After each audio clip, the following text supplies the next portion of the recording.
जय जय रघुवीर समर्थ। श्री मनाचे श्लोक क्रमांक 14। जीवा कर्मयोगे जनी जन्म झाला, परी शेवटी काळ घेऊन गेला। महाथोर ते मृत्यू पंथेची गेले, किती एक ते जन्मले आन मेले। समर्थ म्हणतात, ह्या ओवीवर समर्थांनी निरूपण दिलेलं आहे। जीवा कर्मयोगे। जीव म्हणजे काय, तो जो सजीवात आलेला आहे। बघा, सजीवात सगळे 84 लक्ष योनी, 999 म्हणजे 84 लक्ष योनी पूर्ण आणि मनुष्य। बघा, 84 लक्ष योनीतून मनुष्य जन्म जेव्हा मिळतो, जे काही कर्म केले असतील 84 लक्ष योनीमध्ये, तसं म्हणजे ते कर्म मायनस होणार, कमी होऊन त्याला मनुष्य जन्म मिळतो। बघा, 84 लक्ष योनीमध्ये सुद्धा जर चांगले कर्म केले असतील तर मनुष्य जन्म मिळतो। बघा, गाय घ्या। गाय ही काय आहे, गोमाता आहे। तरी सुद्धा त्या गायीला बघा वणवण भटकावं लागतं की नाही। जर आपण तिला गोठ्यात ठेवली नाही, तिला तिच्यासाठी आपण चारा आणलं नाही, तर तिला कुठे भटकावं लागतं, वणवण भटकावं लागतं। वणवण भटकून स्वतःसाठी ती स्वतः चारा खात असते, पण ती येऊन जर मालकाला दूध देत असेल तर ती काय करते, त्या मालकाची सेवा करत असते। बैल घ्या। बघा, शेतकऱ्याचं अर्ध काम बैल करत असतो। बघावं गेलं तर शेतकऱ्याचं पूर्ण काम करते, अख्खं शेत तो बैल नांगरत असतो। त्याच्या पाठीवर एक काय घेत असतो, नांगर घेऊन तो पूर्ण शेत नांगरत असतो। बघा, बैलाचे पाय जेव्हा चिखळामध्ये किती आतमध्ये जात असतात आणि मनुष्य त्याच्यामध्ये पाय घातला तर त्याच्या डोक्यापर्यंत पाय जातात। म्हणजे तेवढा तो चिखल त्या शेतामध्ये करतो तो बैल। बघा, मेहनतच करतो ना। म्हणजे ही काय झाली, मनुष्याची सेवा झाली। मग ही सेवा केली, मग त्याचे काय कर्म आहेत ते बघत नाही ईश्वर, लगेच त्याला मनुष्य जन्मामध्ये घालतो। मनुष्य जन्मामध्ये घातल्यानंतर तो ईश्वर काय म्हणतो, आता राहिलेला ह्याचा जेवढा भाग आहे, म्हणजे जेवढे चांगले कर्म केलेले आहेत, म्हणून याला मनुष्य जन्मामध्ये आणतो। कशासाठी आणतो, तर परमार्थ करण्यासाठी। पण तो विसरला, मागचं कर्म म्हणजे मागचा जन्म त्याने विसरला। हा मनुष्य मला जन्म भेटला तर काय मौज मजा करण्यासाठी असा जर विचार करत असेल, तर समर्थांनी सांगितलंय, जीवा कर्मयोगे जनी जन्म झाला। मग मनुष्यामध्ये जेव्हा तो जन्माला येत असतो, जर त्या मनुष्याने परमार्थ केला नाही तर परत तो काय करतो, 84 लक्ष योनीमध्ये जातो।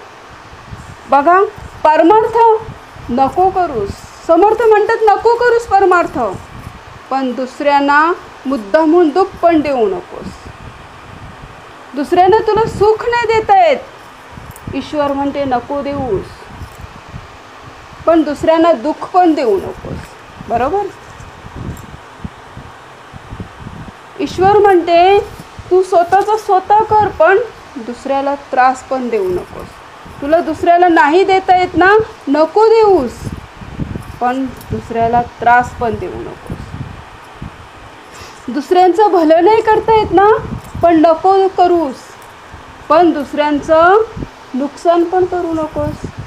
बरोबर, म्हणजे किती समर्थ सांगतो। बघा, या कर्मामध्ये कसं कर्म घडतो, डोळ्यांनी पण कर्म घडत असतो, कानाने सुद्धा कर्म घडत असतो, तोंडाने सुद्धा कर्म घडत असतो, हाताच्या इशाराने पण कर्म घडत असतो, पायाच्या चालण्याने पण कर्म घडत असतो। मग कर्म कुठे, पाय कुठे चाललेत, परमार्थला, तर कर्म कुठले आहेत, चांगले आहेत। बरोबर, पण ते चांगले कर्म राहण्यासाठी जर पाय तुझे परमार्थाला जातात पण अखंड जर दुसऱ्याचा तिरस्कार करत असेल तर ते पाय परमार्थाला जाऊन सुद्धा उपयोग नाही, समर्थ म्हणतात. म्हणून सांगितले समर्थांनी की जीवा कर्मयोगे जनी जन्म झाला. जसं कर्म तसं जन्म होतो. परिशेवटी काळ घेऊन गेला. जन्म झाला, मनुष्य जन्मामध्ये आला, नाही चांगलं वागलं, शेवटी काळ काय केलं, कुठल्या ना कुठल्या याच्यात घेऊन जातो. महाथोर ते मृत्यू पंथेची गेले. महाथोर कोणाला म्हटलंय? कोणाला म्हटलंय? ज्याने अखंड ईश्वराचं नामस्मरण केला, ज्याने अखंड बघा ईश्वराचं नामस्मरण करून कोणाला दुखवलं नाही, तो महाथोर. अखंड नामस्मरण करून ज्या विषयांवर त्यांनी राज्य केलं तो महाथोर आहे ना. ज्याने विकारांवर राज्य केलं तो महाथोर. बघा विकार काय आहेत बघा. मनुष्याचा विकार बघा, 8 विकार. क्रोध, अतिचिंता नको करूस. समर्थ म्हणतात अतिचिंता नको करूस.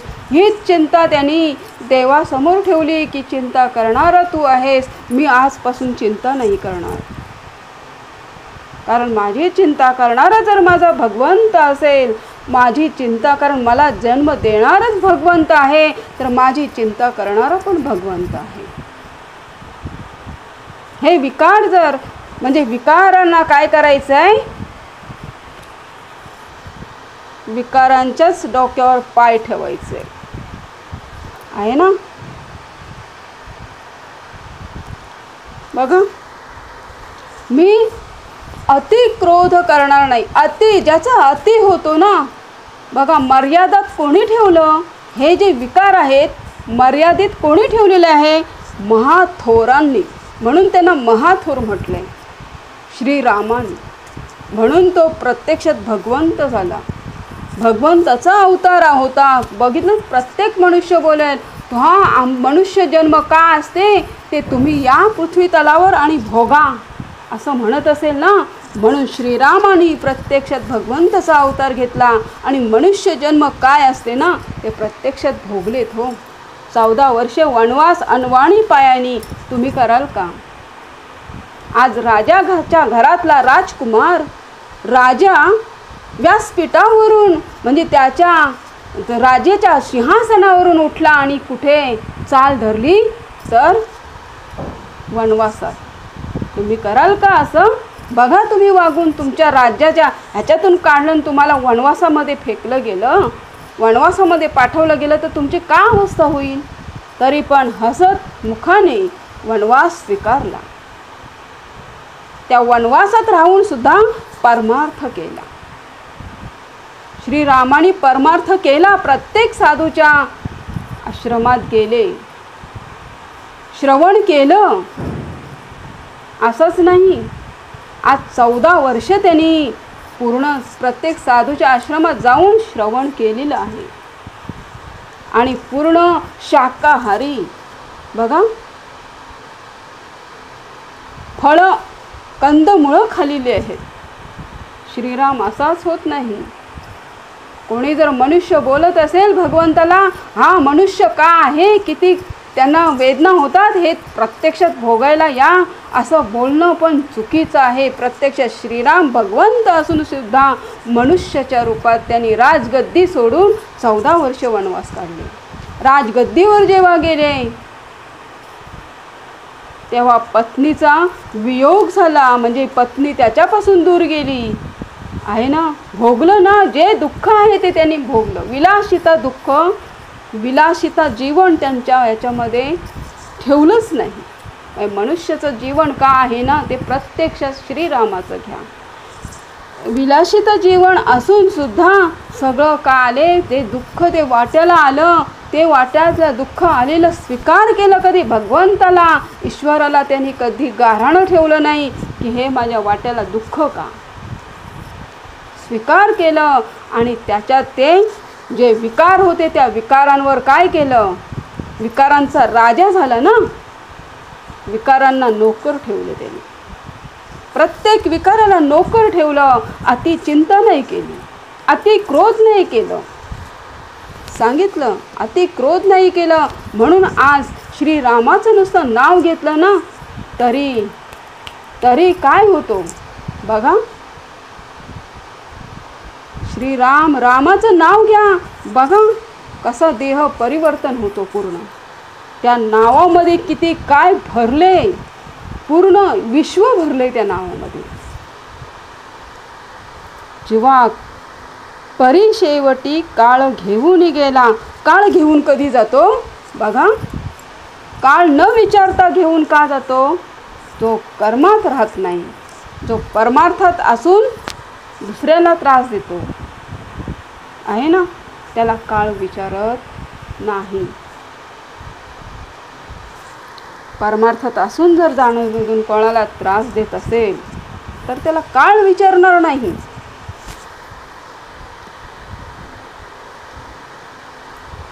परिशेवटी काळ घेऊन गेला, महाथोर ते मृत्यू पंथेची गेले. जे महाथोर आहे ते मृत्यू पंथेची गेले. बघा, जे महान थोर आहेत ते मृत्यूच्या वाटेवर गेले. अगोदरच त्यांनी पूर्ण त्यांचं जीवनच अर्पण त्या ईश्वरावर केलं. असे महाथोर साधू संत किती एक ते जन्मले आणि मेले.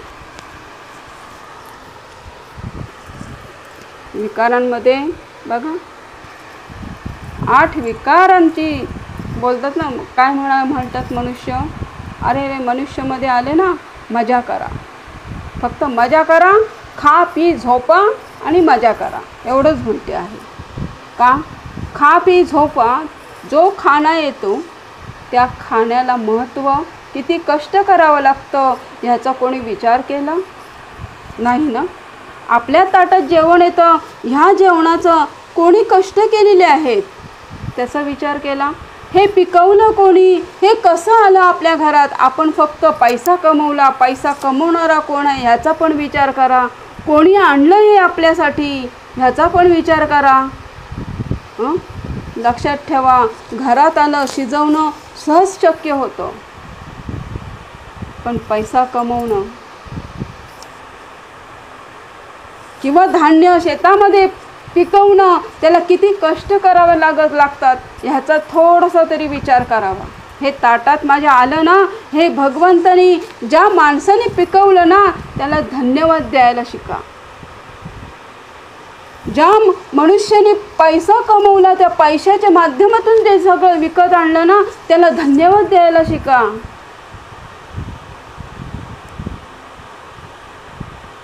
बघा, ज्या बोलतात ना, जे शिजवलं ती बाई म्हणते हा मी शिजवलं. अरे तू नाही शिजवणार आहेस, अन्नपूर्णा माता असते तिथे. बघा, अन्नपूर्णा माता असते, अन्नपूर्णा देवी असते. प्रत्यक्षात शंकराची पत्नी अन्नपूर्णा माता ना, अन्नपूर्णा माता असते, तिचं धन्यवाद करा. ताटात जेव्हा आपल्या अन्न येतं ना तेव्हा सगळ्यांचं धन्यवाद करा, तेव्हा जेवायला शिका. किती एक ते जन्मले आणि मेले. बघा, कोणाचं आपण जर धन्यवाद करायला शिकलं नाही, कोणाचं काही केलं नाही, आलं मनुष्य जन्मात आलं खाल्लं पिलं मजा केली आणि मेलं, त्याला का अर्थ आहे का? बघा, हे मेलं नंतर हे कुठे गेलं? 84 योनीमध्ये गेलं. 84 योनीला पूर्ण फेरा घातला. नंतर त्याच्यामध्ये काही मेहनत करावी लागली. ती मेहनत मनुष्याला हा माझा खूप मेहनतीदार आहे. मनुष्य जेव्हा तोंडातून बोलला ना त्या प्राण्याला हा खूप मेहनतीदार आहे. तेव्हा त्याच मनुष्याने त्या प्राण्यांबद्दल दया व्यक्त केली की ह्याला मनुष्य जन्मामध्ये, आणि तेव्हा तो मनुष्य जन्मामध्ये येतो. बघा, ही कृपादृष्टी असते त्या ईश्वराची. नुसतं आलं गेलं नाही, खाल्लं नाही. तुम्हाला जे आलं गेलं खाल्लं की जा 84 योनीमध्ये आणि मग करा कष्ट. मग गधा बना, टोणगा बना. मग या गध्याला आणि टोणग्याला का आहे, गाढवाला आणि टोणग्याला आयतं नाही देत ना, त्यांना पकडून आणतात, त्यांना मग लावा इथे कामं. मग आयुष्यभर ते घरघंटीच घालतात. त्याच्यावरती मनुष्य जन्मामध्ये आलं ना, जे मेहनतीचं काम आहे ते करायचंच आहे, त्याच्या जोडीला परमार्थ पण काढायचं आहे. परमार्थ त्याच्या जोडीला केलं ना, तर किती पण मेहनत असू दे तरी ते कसे आहे, हलकं हलकं वाटते, आहे ना. आणि मरण कसं येतं बघा, मरण कसं येतं, डोलत घोळत ठेवत नाही ईश्वर. 2-2 महिने खाटेमध्ये, 2-2 महिने खाटेमध्ये लोळत घोळत ठेवत नाही. हाकते मुतते खाटेमध्ये, दुसरी काढतात, ती शिव्या देतात, हे नाही ठेवत बघा. हो, त्याचा ईश्वरच सगळा करत असतो, तो स्वतःहून सगळा तरबेज असतो आतून, असा असतो. मग असंच जर कोणाला चांगलं मरण यावं तर नक्कीच ईश्वर काय म्हणते, ईश्वराने काय दिले बघा. प्रत्येक ग्रंथामध्ये ईश्वरानेच दिलेलं आहे भरभरून. श्रीमद दासबोध घ्या, गुरुचरित्र घ्या, काय त्याच्यामध्ये दिलेलं आहे ते आत्मसात करा. आत्मसात करणं महत्त्वाचं आहे, श्रवण करणं महत्त्वाचं आहे. श्रवण कशाला म्हणतात, ऐकणं कशाला म्हणतात. श्रवणामध्ये आणि ऐकण्यामध्ये खूप फरक आहे. श्रवण म्हणजे ते आत्मसात करणं, बाबा नाही मी असं वागणार नाही. ऐकणं म्हणजे काय, आलं कानावर सोडून दिलं. श्रवण म्हणजे काय, तर ते कानातून परेमध्ये गेलं. बघा, गाई वासरं हे जेव्हा खातात ना चारा, तेव्हा चारा खातात, गोठ्यात येतात, रात्रभर झोपत नाही. ते रात्रभर काय करतात, जे पोटात गेलेलं ते परत दातावर आणतात आणि पूर्ण त्याचा काय करतात, चघळून घिसून पूर्ण त्याचं पिठा बनवतात, रस्स बनवतात. म्हणून तर सकाळी गाय काय करते, दूध देते. आणि तो दूध आम्हाला पौष्टिक असतो. किती व्हिटॅमिन्स भरलेले असतात त्याच्यात, असतात ना. पण एकच बघा, तुम्ही जर परमार्थाचं बघितलं ना, परमार्थाचं जर श्रवण केलं तर ते रात्रभर झोपताना 1 तास जरी रवंथ केलं तरी दुसऱ्या दिवशी सकाळी तुमच्या हातातून शिजलेलं अन्न अमृत असणार, आहे ना. तुमचं बोलणं सगळ्याला अमृत असणार, जाणूनबुजून कोणाला त्रास देणार नाही. नुसतं ऐकलं आणि सोडलं तर नुसतं एका शब्दाने दुसऱ्याचे काय होते, जिंदगी जाते. म्हणून लक्षात ठेवा, जरी तुम्ही एक बोललं ना, जर ऐकलं नुसतं आणि सोडलं, काय त्याच्यात ऐकायचं, हं करायचं, चॉकलेट खायची आणि मान डोळवायचं. सगळ्यांना वाटतं ही खूप श्रवण करते.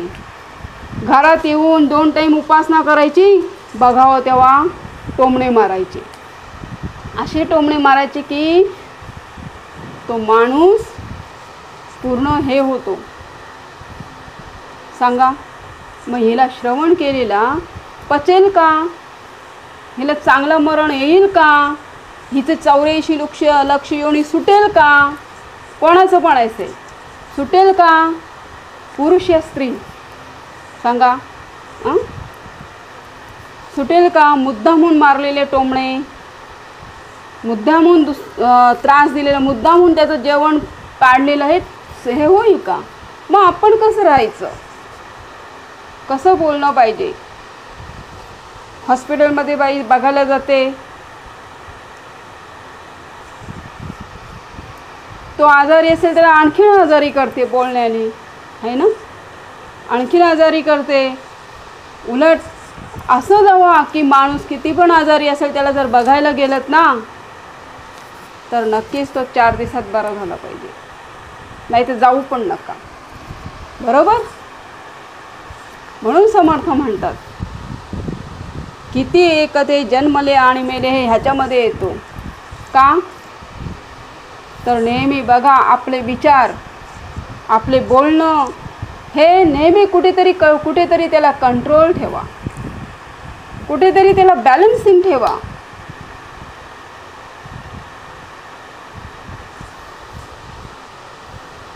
जय जय रघुवीर.